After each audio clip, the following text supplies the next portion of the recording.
Imagine you're diving in the Aegean Sea and you stumble upon a shipwreck. Among the ancient artifacts, you find a strange, corroded lump of bronze. It doesn't look like much, maybe just a piece of an old statue.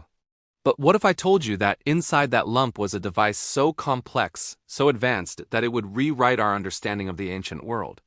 This isn't a sci-fi movie. This is the true story of the Antikythera mechanism, an impossible computer from ancient Greece. Back in 1901, a group of sponge divers discovered a Roman-era shipwreck off the coast of the Greek island of Antikythera. They brought up statues, pottery, and this one peculiar bronze object. For decades, it sat in a museum, largely ignored. No one could figure out what it was. It was only when scientists started using X-rays and advanced imaging technology in the mid-20th century that the true nature of the mechanism began to reveal itself. What they found inside was breathtaking. A complex system of at least 30 interlocking bronze gears, some with teeth as tiny as a millimeter. It was like looking at the inside of a sophisticated Swiss watch. But this watch was over 2,000 years old, dating back to around the 2nd century BCE. Nothing remotely as complex would be seen, again in history for over 1,000 years, until the astronomical clocks of medieval Europe. So, what did this incredible device actually do? Well, it wasn't a general-purpose computer like your laptop. It was an analog computer, a mechanical calculator designed for one specific purpose: to model the cosmos. By turning a hand crank, an ancient user could predict the positions of the Sun, the Moon, and the 5 planets known at the time: Mercury, Venus, Mars, Jupiter, and Saturn. It showed the phase of the Moon, predicted eclipses, and even tracked the dates of important events like the Olympic Games. Think about that for a second. This wasn't just a simple calendar.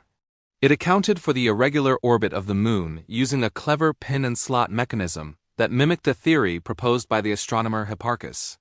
This was a physical manifestation of Greek astronomical genius, a mechanical model of their entire understanding of the universe, all packed into a wooden box about the size of a shoebox. The front face had a large dial that showed the zodiac and the positions of celestial bodies. The back had 2 spiral dials.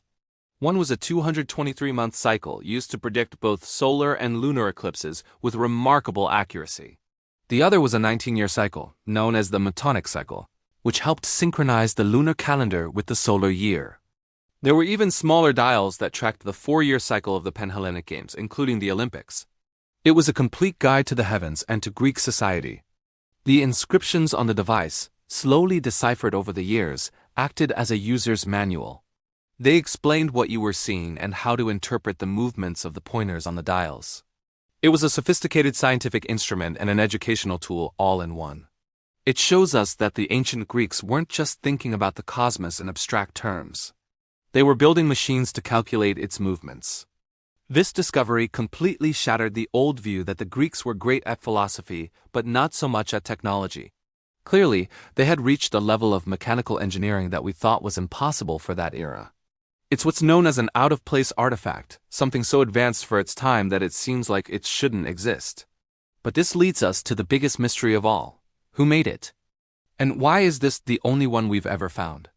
The craftsmanship is extraordinary. The gears are cut with such precision that it suggests a long tradition of this kind of work.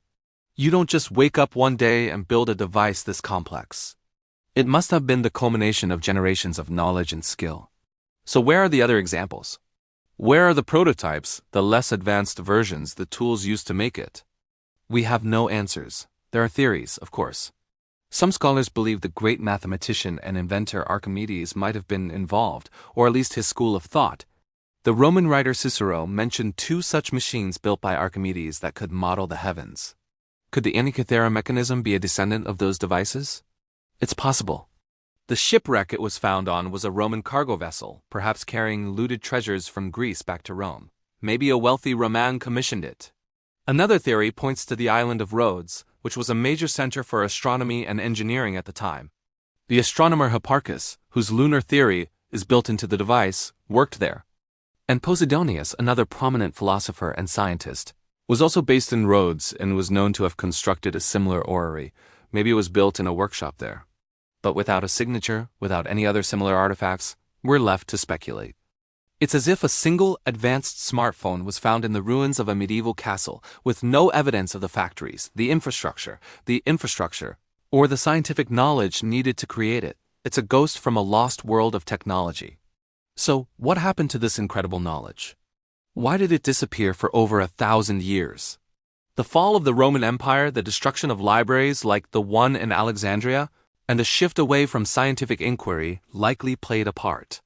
The specialized skills needed to create such a mechanism were probably held by a very small number of craftsmen. If that lineage of knowledge was broken, it could have been lost forever. The Antikythera mechanism is a fragile reminder that progress isn't always a straight line. Sometimes knowledge is gained and then catastrophically lost. The device itself is still giving up its secrets. Every new scan reveals more details, more inscriptions, a deeper understanding of its function. It's a puzzle box from the past that we've been slowly unlocking for over a century. It's a testament to human ingenuity and a sobering lesson about how easily knowledge can vanish. It proves that our ancestors were not just thinkers and poets, but also master engineers capable of building wonders that can still leave us in awe 2 millennia later. The real mystery isn't just how they built it, but what else they might have built that we have yet to find. Thanks for watching. If you found this story as fascinating as I do, hit that like button and subscribe for more dives into the incredible mysteries of our past. See you next time.